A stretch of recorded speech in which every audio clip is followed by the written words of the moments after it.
আমি আর বাবার লাঞ্চ করতে করতে ভাবছিলাম, কালকে আমরা যখন বেরিয়েছিলাম না, তখন আমি আর বাবা ডিসাইড করেছিলাম যে আমরা আজকে একটার সময় বেরোবো। মানে ডিসাইড করেছিলাম যে এই কাজটা করব। কিছুতেই মনে করতে পারলাম না যে আমরা কোথায় যাব বলেছিলাম।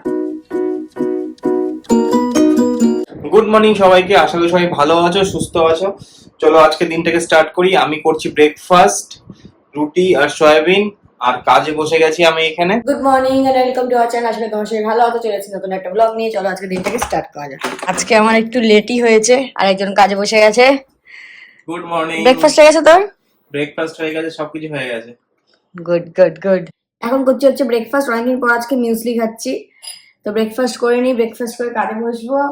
আর কালকে রাত্রিবেলা আমি বাবান শুয়েছিলাম এখানে, আর বিঙ্গো ছিল এখানে, তাই না বাবা? আচ্ছা খেলনা নিচ্ছে, দেখো ওর খেলনাগুলো নামিয়ে নামিয়ে নেবে।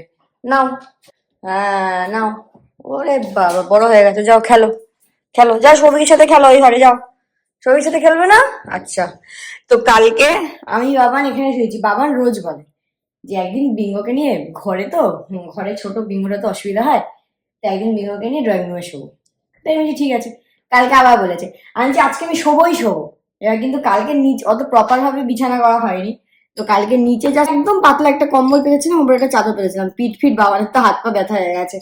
তো যদি প্রপার বিছানা করা হতো, মানে মোটা করে বেশ তোষক হয়ে পেতে, তাহলে ভালো হতো।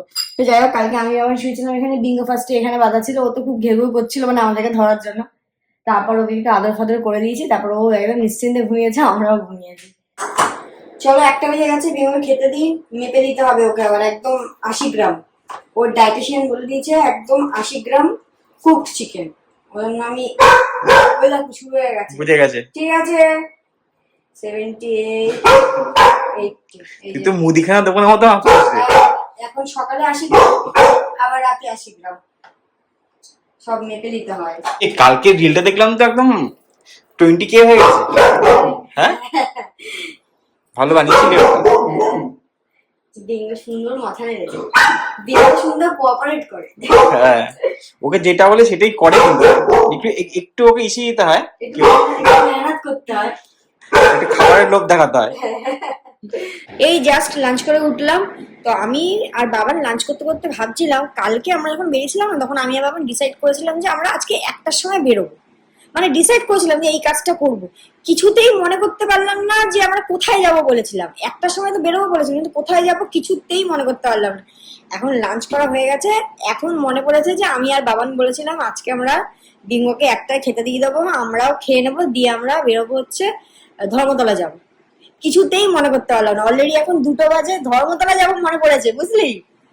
এখন 2টো বাজে, এখন তো বেরোতে হবে না, কারণ বিঙ্গো 6টায় খাবার, আমরা এখন বেরিয়ে ফিরতে পারবো না। তো দেখি যে এর জন্য একটা পার্টস কেনার ছিল, বাট ওটা তারপরে বলবো। হ্যাঁ, এবার কোথায় যাচ্ছিস? ছাদে যা। এখন তো যেতে পারবো না, কারণ এখন অলরেডি 2:10 বেজে গেছে, কারণ এখন গেলে আমরা গিয়ে ফিরে আসতে পারবো না। তো যাই হোক, যেদিনকে যাবো সেদিনকে একটাতেই যেতে হবে। তো যাই হোক, চলো একটুখানি 10-15 মিনিট রেস্ট করে নিই। বিঙ্গো আমাকে আরে বাবারে, কামড়াকামড়ি শুরু করে দিয়েছে। বাবা 10 মিনিট রেস্ট করবো, তারপর আমি যাবো তোর কাছে, বসবো, দাঁড়াও। অলরেডি 1 ঘন্টা হয়ে গেছে, আমি লাঞ্চ করার পর রেস্ট নিয়ে নিয়েছি। তো চলো বাকি কাজগুলো তাড়াতাড়ি কমপ্লিট করে নিই, দেন যে বিকালে একটুখানি বেরোই।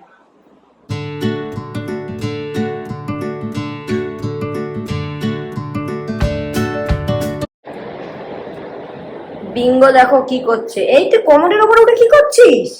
হ্যাঁ দেখেছো, আমার চোখের আড়াল হলেই ও কি করে। হ্যাঁ, অমনি বেরিয়ে গেলি, যেই আমি বাথরুমে গেলাম অমনি বেরিয়ে গেলি। হ্যাঁ, তুই কোমরের উপরে উঠে কি করছিস তুই? স্নেহা বললো কিছু খাবে, খিদে পেয়েছে। আমি বললাম কি খাবি? বললো যা খুশি নিয়ে আয়। তো আমি এসছি এখানে মিষ্টি মুখে, তো এখান থেকে ভাবছি আমিত্তি নিয়ে যাবো। গরম ভাজা হচ্ছে, আমিত্তি একটু নিয়ে যাই। বাবান বেরিয়েছিল, তো আমিত্তি আর এই খাস্তা কচুরি নিয়ে এসছে, কিন্তু আমি বসে খেতে পাচ্ছি না এর জন্য। দেখো দেখো দেখো দেখো আমার কি অবস্থা হয়েছে। মিঙ্গি দেখেছিস তো, তোমায় কেন ছাড়ি না আমি? এইটা আমি বসে খেতে পাচ্ছি না। এরকম কেন করিস বাবা? খেতে দে আমাকে, খেতে দে, তোমাকে এই মাত্র খেতে দিলাম। ওই দেখো দেখো দেখো দেখো, সত্যি চালাক দেখ, বাবা সোফায় উঠে গেছে। রিঙ্গো বসো বসো, আচ্ছা দেবো, আচ্ছা বসো বসো বসো বসো বসো। শোনো আমার কথা, ওরম কেন করো? খাবো না। আর এইসব তুই খাবি? তুই আমিত্তি, খাস্তা কচুরি এগুলো তুই খাবি? হ্যাঁ, তারপর কি হবে? তারপর কি হবে? তারপর বসো, বসতে বলেছি চুপ করে। ভয় না, ও জানে বসলে আমি হয়তো দেবো তাই। এখন বাজে 8:30, জাস্ট কাজ কমপ্লিট করলাম। তো এখন বিঙ্গোর জন্য একটুখানি সেদ্ধ বসাবো। আজকে সকালে সেদ্ধটা শেষ হয়ে গেছে, তো এখন একটু সেদ্ধ বসিয়ে নি। হ্যাঁ হ্যাঁ যাবো। তো সৌভিক বলছে যে বাজারে যাবে, তো ওর জন্য একটু সেদ্ধটা বসিয়ে নি, দেন একটু বাজার থেকে ঘুরে আসবো, কারণ ঘরে কোনো বাজার নেই, একটু বাজারে করে আসবো। এই যে বিঙ্গো চলে এসছে, বিঙ্গোর জন্য আমি সেদ্ধ বসাতে এসেছি, অলরেডি সব প্রেসারে দিয়ে দিয়েছি। যে দিয়ে দিয়েছি খোসাগুলো কেটে স্ল্যাবের উপরে রেখেছি, দেখো না দেখো চলে এসছে। খোসা খাবি কেন? সেদ্ধ দিয়েছি তো বাবা। হ্যাঁ যাই থাকবে, যতক্ষণ না হবে, যতক্ষণ আমি এখানে যাই থাকবো যাই থাকবে। কি কি হয়েছে? আজকে বিঙ্গো খুব ঘুমিয়েছে। চলো চলো চলো, সেদ্ধ হচ্ছে, চলো এগুলো ফেলে দিই, নাহলে তুমি খাবে এগুলো। এই যে এই খোসাগুলো রেখেছি এখানে, এগুলো এখন খেতে এসছে। আমি আর বাবা নিয়ে বেরোলাম, যাচ্ছি হচ্ছে বাজার করতে রাজপুরে। আমি নিচে নেমে বেরিয়েই মনে পড়েছে যে কাল থেকে শনিবার, আর কাল থেকে সেকেন্ড স্যাটারডে, কাল হচ্ছে আমাদের ছুটি। হেবি আনন্দ হলো মনে পড়ে। চলো যাই, বাজার করে নিয়ে আসি। বিঙ্গো বাড়িতে খুব জ্বালাচ্ছিল আমরা যখন বেরোচ্ছিলাম। তারপর আমি নিচে নেমে, মানে এখন বাইকে যেতে যেতে সিসিটিভিটা অন করে দেখছি বাবু চুপ করে শুয়ে আছে, কিচ্ছু জানে না। এটা একটা ওর খুব ভালো, মানে আমরা বেরোলেও কিচ্ছু করে না, ও একদম চুপ করে থাকে, শান্ত হয়। আজকেও আমি রাতেই শ্যাম্পু করলাম, সবে শ্যাম্পুটা করে বেরিয়েছি, মানে চুলটাও ড্রাই করার টাইম পাইনি। দেখি 10:25 বাজে, ভেজা চুল নিয়ে আগে বিঙ্গোকে খেতে দিলাম, হয়ে গেছে শান্তি। খেতে খেতে দিয়ে তারপর আবার গেলাম, আবার চুল চুল শোকালাম। এখন এই আমরা ডিনার করবো। বাবান চলো। হ্যাঁ ঠিক আছে, আজকে আম কিনে এনেছি বাজার থেকে, আমি আম রুটি খাবো। বিঙ্গো লাফালাফি করিস না, তোর কি আছে? দিদি কি করে গেছে?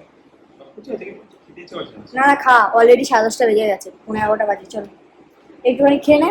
আমি আজকে আমার রুটি খাবো। আমি আজকে কিনতে গেছি, আগের দিন আমি আম কিনেছিলাম, আমটা অত ভালো হয়নি, ঠিক আছে, একটু একটু টক টক ছিল। এবার আজকে আমি আম কিনতে গেছি। কি আম বললো আমার? আমের নামটা কি বললো? কি একটা যেন বললো, কি ল দিয়ে নাম কি একটা বললো, ঠিক আছে। তো আমি বললাম একটা আম নাও, আগে আমি একটা খেয়ে দেখবো। তুমি আজকে একটা আম নিয়ে এসেছি, কারণ সৌভিক খাবে না, শুধু আমি খাবো।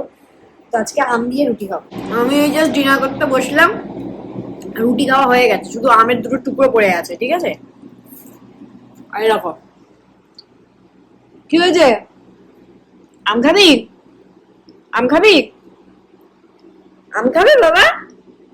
সব টেনে নিয়ে চলে এসছি ও। বাবা কিভাবে নজর দিচ্ছিস তুই? হ্যাঁ দেবো তো, বললাম দেবো তো, বসো, দেবো তো তোমাকে। আম খাবে তো একটু? আমি তো জানি তুমি আম ভালোবাসো খেতে। দেবো, আমি খেয়ে নি, আমি খেয়ে নিই আবার দেবো, হ্যাঁ তোমাকে, ঠিক আছে। এখন বাজে রাত্রি 12:20।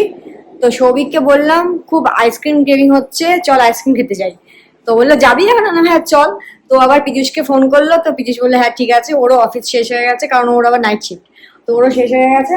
তো এখন আমরা যাচ্ছি আইসক্রিম খেতে, তাই তো, যদি যদি আইসক্রিম দোকান খোলা থাকে।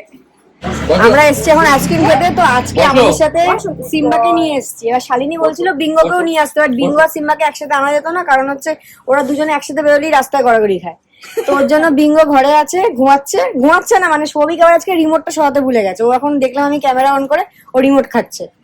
আর বিঙ্গো সিম্বাকে নিয়ে এসছি, বাট সিম্বা আমাদের আইসক্রিম দেখে পাগল হয়ে গেছে। আমরা সবাই খাচ্ছি, শুধু সিম্বাকে দিন না, শালিনীও খাইনি। শালিনী আজকে স্যাক্রিফাইস করেছে সিম্বার জন্য। এখন বাজে 2:10, আমরা এই জাস্ট বাড়িতে ঢুকলাম। বিঙ্গো তুমি আজকে কি করেছো? কি করেছো তুমি আজকে? বিঙ্গো তো আমরা কোথাও গেলে বিঙ্গোকে আমরা কখনো আটকে রেখে যাই না, ও সবসময় ছাড়াই থাকে। এবার আজকে আমি ক্যামেরা দিয়ে দেখছি যে বিঙ্গো একটা সাদা রঙের প্যাকেট বের করেছে, তারপর ওই কোনায় গিয়ে কি করছে বুঝতে পারছিলাম না ঠিক কি করছে। এবার আমাদের যে এই টিভির যে নিচে ড্রয়ারটা আছে, এগুলো হচ্ছে পুশ ড্রয়ার, ঠিক আছে। এবার এটা কোনো রকমে খুলে গেছিল, ওর ধাক্কা দিয়ে তো কোনো রকমে খুলে গেছে, ঠিক আছে। এই যে এরকম ভাবে খুললে খুলে যায়। এবার নিচের তাকটা আমার এই সানগ্লাস গুলো ছিল, সব সানগ্লাসের খাপ ছিল, এই যে সব কটা। এবার সব সানগ্লাস গুলো আমার খাপের মধ্যেই ঢোকানো ছিল, শুধু আমার এই সানগ্লাসটা বাইরে ছিল, মানে খাপের বাইরে। দেখো কি করেছে, স্টাইলিশ করে দিয়েছে, স্টাইলিশ সানগ্লাস। দেখো হেভি ডিজাইন করেছিস তুই, সাংঘাতিক। দেখো এটা আমার এরকম তুলে ফেলেছে, কিন্তু খায়নি, মানে ওগুলো পেটে যায়নি। এই যে এই ভাঙা গ্লাসগুলো ভাঙা। তো যাই হোক, চলো ব্লগটাকে আজকের মধ্যে এখানেই শেষ করলাম। যদি কিছু ভালো লেগে থাকে প্লিজ লাইক শেয়ার আর সাবস্ক্রাইব করো। Good night.